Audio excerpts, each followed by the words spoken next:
Kaya mahalagang alalahanin po natin ang sinasabi sa Biblia. Sa Filipos 2:3 hanggang 4, sa Magandang Balita Biblia, na ang sabi, huwag kayong gumawa ng anuman dahil sa pansariling layunin o pagyayabang, sa halip bilang tanda ng pagpapakumbaba, ituring ninyong higit ang iba kaysa inyong mga sarili.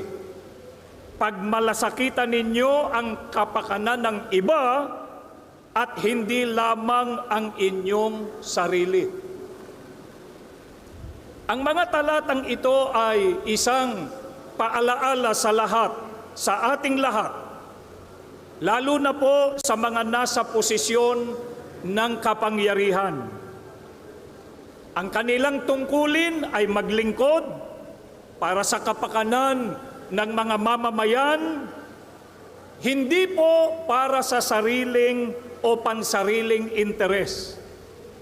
At lalo na hindi po para maghasik ng pagkakampi-kampi dahil lang ang hangarin ay humawak ng kapangyarihan.